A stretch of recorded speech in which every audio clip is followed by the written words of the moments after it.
आऊज़ुबिल्लाहिमिनश्शैतानिर्रजीम बिस्मिल्लाहिर्रहमानिर्रहीम। अज़ीज़ तलबा व तालिबात, मोहतरम उस्ताज़ कराम और न्यू नॉलेज अकेडमी के नाज़रीन, अस्सलामु अलैकुम वरहमतुल्लाहि वबरकातुहू। हमारी आज की वीडियो का टॉपिक इंटरेस्ट ऑन कैपिटल। हमारा आज का टॉपिक बहुत ही अहम है।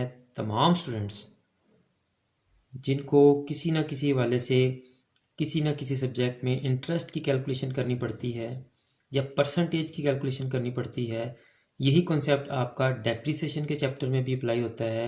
तो इसलिए आज के लेक्चर को बड़े गौर से सुने और इस कैलकुलेशन को आप समझ लें। क्वेश्चन जो हम कर रहे थे उसमें से एच पार्ट, जो लास्ट वाला पार्ट था हमारा, वो इस वक्त आपकी स्क्रीन पर भी आ रहा है। मैंने जो उसकी वैल्यूज़ थी वो भी यहाँ राइट डाउन कर ली हैं। कैपिटल एट द स्टार्ट यानी 1/1/2016 1799500, capital at the end 31/12/2016 189900, fresh capital introduced 1/4/2016 40,000 और 6% हमने इनके ऊपर पर एनम के हिसाब से इंटरेस्ट चार्ज करना है। तो आज की वीडियो शुरू करने से पहले आपसे रिक्वेस्ट कि अगर आपने अभी तक चैनल सब्सक्राइब नहीं किया तो चैनल को सब्सक्राइब कर लें और बेल आइकन को भी दबा दें ताकि हमारी तमाम वीडियोस आपके पास बराह रास्त और बर वक्त पहुँच सकें। और चैनल वीडियोस को शेयर भी करें ताकि आपके क्लास फेलोज, दोस्त, अहबाब जो हैं उनका भी फ़ायदा हो सके। तो क्वेश्चन स्टार्ट करने से पहले, जैसा कि आपको पता है कि किसी भी कॉन्सेप्ट को, किसी भी टॉपिक को, किसी भी क्वेश्चन को समझाने से पहले मैं आपको प्रैक्टिकल एग्जांपल्स देता हूँ जिससे आपको उस टॉपिक, उस क्वेश्चन या उस कॉन्सेप्ट को समझने में बड़ी आसानी हो जाती है। तो आज के टॉपिक के हवाले से, आज का कॉन्सेप्ट देने से पहले आए मैं और आप मिलकर एक बिज़नेस करते हैं। बल्कि अगर आपने मेरी वो पिछली कॉन्सेप्ट्स, बेसिक कॉन्सेप्ट्स और अकाउंटिंग्स वाली अगर वीडियोस नहीं देखी तो वो देखें जाके। उनका जो लिंक है वो डिस्क्रिप्शन में भी मौजूद है, आप वहाँ से वीडियोस देखें। तो उनमें मैंने बताया हुआ है कि आप अकाउंटिंग करते हुए ये अस्यूम किया करें, ये फ़र्ज़ किया करें, ये लेट किया करें कि आपका अपना बिजनेस है, आप खुद बिजनेस कर रहे हैं, जो भी सिचुएशन है उसको आप खुद हैंडल कर रहे हैं। उस सिचुएशन में अपने आप को जब आप डाल लेंगे, जब आप समझेंगे कि ये सिचुएशन मेरी अपनी है, ये प्रॉब्लम मेरी अपनी है, तो आप उसको बड़ी आसानी से सॉल्व कर लेंगे और वो कॉन्सेप्ट भी आपको बड़ी आसानी से समझ आ जाएगा। तो इसीलिए मैं आपको एक प्रैक्टिकल एग्जांपल में लेके जा रहा हूँ कि आप और मैं बिजनेस कर रहे हैं। आप जो है वो जनवरी से बिजनेस कर रहे हैं, पहले महीने से आपने 10 लाख से बिजनेस शुरू किया है। आपने कितने से बिजनेस शुरू किया जी? 10 लाख से। आप कब से कर रहे हैं जी? जनवरी से, साल के शुरू से कर रहे हैं। दिसंबर, साल के एंड पे आप प्रॉफिट कैलकुलेट करते हैं। आपका और मेरा इंटरेक्शन हुआ, आपने कहा कि जी ये मैं बिज़नेस मैंने 10 लाख से शुरू किया है, तो मुझे नज़र आ रहा है कि साल के एंड पे मुझे अच्छा खासा मुनाफा हो सकता है। तो मैंने आपसे कहा कि चलें ऐसा करते हैं कि आपने 10 लाख से बिज़नेस शुरू किया है तो 10 लाख ही मैं बिज़नेस में लगा देता हूँ। कब? दिसंबर में। आपने कहा चलें जी कोई बात नहीं, करते हैं, मिलके काम करते हैं। आपने मुझसे 10 लाख ले लिया और अब आपने प्रॉफिट कैलकुलेट किया तो उसके ऊपर, तो उस बिज़नेस से आपको 1 लाख रुपए का प्रॉफिट हो गया। कितना प्रॉफिट हो गया? 1 लाख रुपए का प्रॉफिट हो गया। अब आप मुझे ये बताएंगे कि मेरा और आपका कैपिटल सेम है। ये जो प्रॉफिट 1 लाख का हुआ है ये आप में और मुझ में, यानी हम दोनों में, ये इक्वल डिवाइड होगा या मुझे कम प्रॉफिट मिलेगा या आप मुझे बिल्कुल प्रॉफिट नहीं देंगे? आप क्या करेंगे इस सिचुएशन में? बताएं जी ज़रा मुझे। कैपिटल इक्वल है तो प्रॉफिट इक्वल होना चाहिए ना? नहीं इक्वल होना चाहिए। क्यों इक्वल नहीं होना चाहिए? सोचिए सोचिए। कुछ बच्चे कह रहे होंगे या सोच रहे होंगे कि इक्वल होना चाहिए, पैसे इक्वल हैं तो प्रॉफिट भी इक्वल होना चाहिए। लेकिन जो बच्चे इस तरह से सोच रहे हैं कि भाई हम तो पूरा साल मार खाई, पूरा साल बिजनेस किया, पूरा साल मेहनत की, पूरा साल हमने 10 लाख इन्वेस्ट करके रखे, जनवरी से आपने लगाया हुआ है ना, जनवरी से आपने बिजनेस शुरू किया हुआ है, और मैं अभी आखिरी दिन आया हूँ, आखिरी मंथ और आखिरी डेट्स में मैं आ गया हूँ, तो कैसे मैं हाफ प्रॉफिट का हिस्सेदार बन सकता हूँ? तो ऐसे बच्चे बिल्कुल ठीक सोच रहे हैं। आपका कैपिटल जनवरी, फरवरी, मार्च, अप्रैल, मई, जून, जुलाई, अगस्त, सितंबर, अक्टूबर, नवंबर, दिसंबर, पूरे 12 माह आपके पैसे बिजनेस में लगे रहे। मेरे पैसे तो अगर मैंने 31 दिसंबर या 29 या 20, 30 या 20, 25 को लेके आया हूँ तो मेरे तो 1 महीना भी नहीं लगे।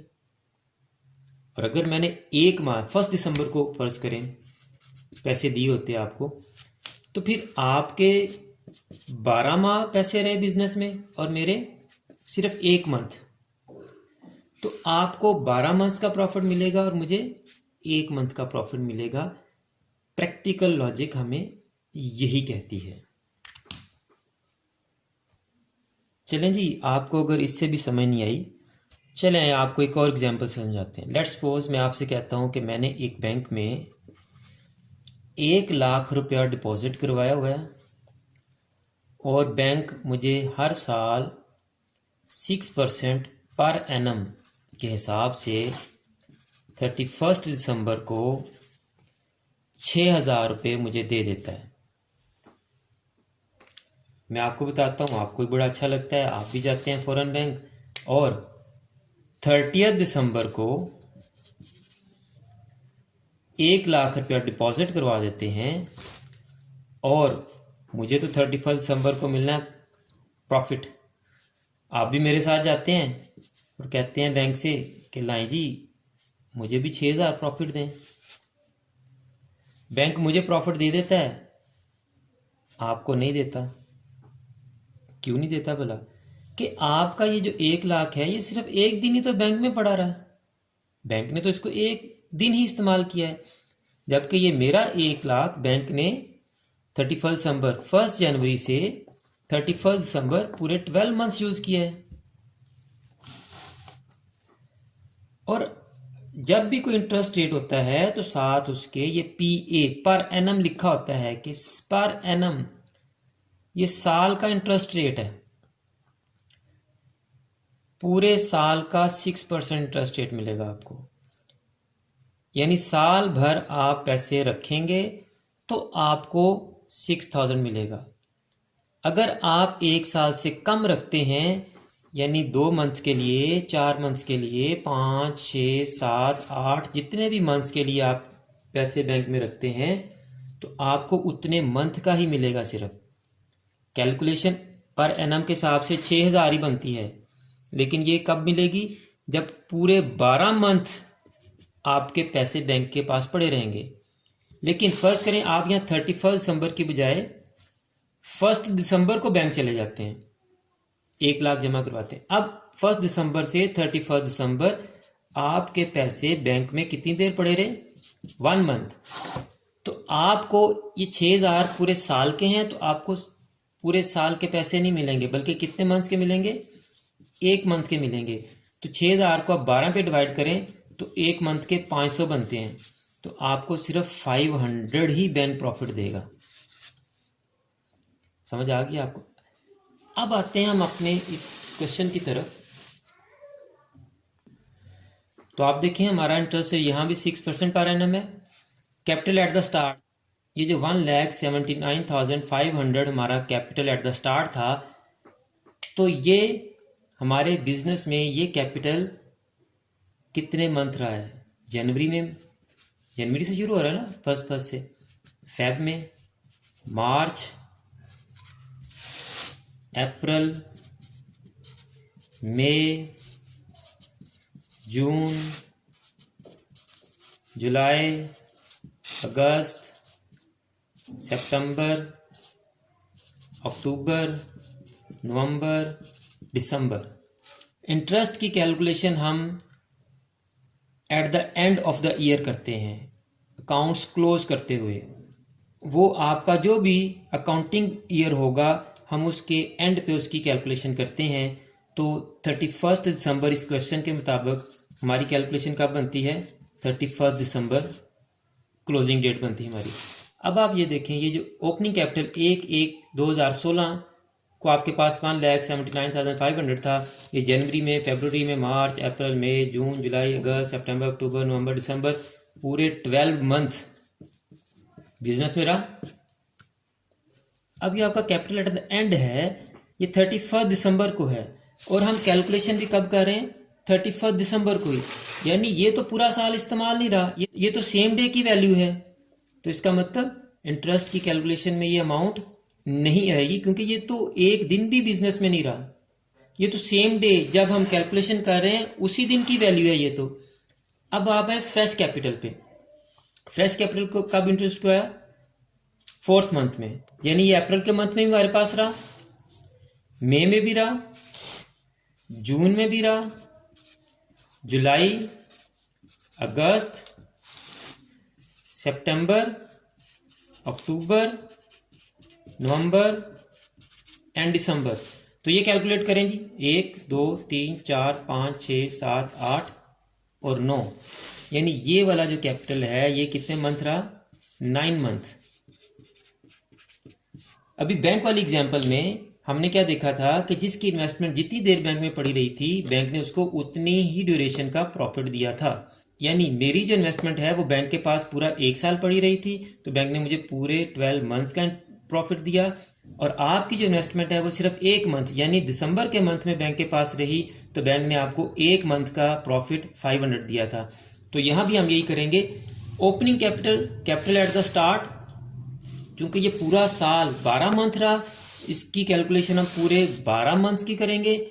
और कैपिटल एट द एंड, ये उसी डेट का कैपिटल है जिस डेट की हम कैलकुलेशन कर रहे हैं, इसलिए capital at the end interest की कैलकुलेशन में नहीं आएगा। और फ्रेश कैपिटल हम जितने मंथ बिजनेस में यूज करेंगे, 8 month, 6 month, 7 month, 10 month, 11 month, 2 month, 3 month, जितने मंथ कैपिटल बिजनेस में रहेगा, fresh capital, new capital, further capital, जितने मंथ बिजनेस में रहेगा, चाहे 1 मंथ रहे, 2 3 4 5, जितने मंथ बिजनेस में रहेगा उतने मंथ की हम कैलकुलेशन करेंगे।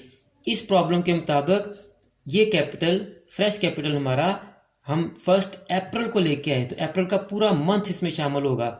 1 अप्रैल को लेके आए हैं तो अप्रैल से लेके दिसंबर तक हमारे 9th मंथ बनते हैं। अगर फर्ज करें यही 30 अप्रैल को आया होता, लेट्स सपोज, तो अप्रैल गुजर चुका, तो अप्रैल हमारी कैलकुलेशन में ना आता, मई, जून, जुलाई, मई से लेके दिसंबर तक 8 मंथ बनते फिर।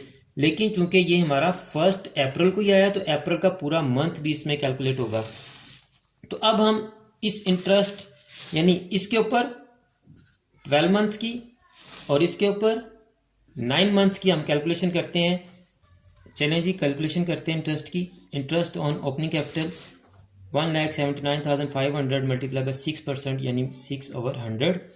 तो चूंकि ये पूरा 12 मंथ रहा है, तो हम इसको 12/12, 12 में से 12 महीने ये बिजनेस में रहा है, तो 12/12 करेंगे तो ये 1 बनता है, इसलिए इसको लिखने की ज़रूरत नहीं होती।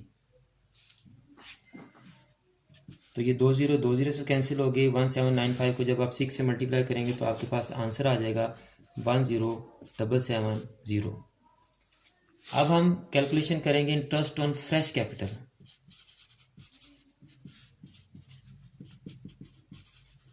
Interest on fresh capital. Fresh capital कितना था हमारा? 40,000 का, और उसके ऊपर कितने मंथ्स की करनी कैलकुलेशन हमने? 9 मंथ्स की। तो 40,000 मल्टीप्लाई बाय 6/100 मल्टीप्लाई बाय 9/12, ये परसेंटेज और ये मंथ्स। तो ये 2 0 से कैंसिल हो गए जी। 6 2 12, तो 2 4, 200 को 9 से मल्टीप्लाई करें तो ये आपके पास आ गया 1800। तो जब आप इन दोनों को समअप करेंगे तो आपके पास आ गया 12,570 रुपीज़। आप देखें आपके आंसर में भी यही वैल्यू है। उम्मीद है कि ये इंटरेस्ट ऑन कैपिटल की वर्किंग आपको बड़ी अच्छी तरह समझ आ गई होगी। याद रखिएगा, क्लोजिंग कैपिटल इंटरेस्ट की कैलकुलेशन में नहीं आएगा कभी भी। क्लोजिंग कोई भी फिगर, क्लोजिंग एसेट हो, क्लोजिंग कैपिटल हो, क्लोजिंग इन्वेस्टमेंट हो, यानी किसी भी क्लोजिंग फिगर की आपने परसेंटेज नहीं लेनी।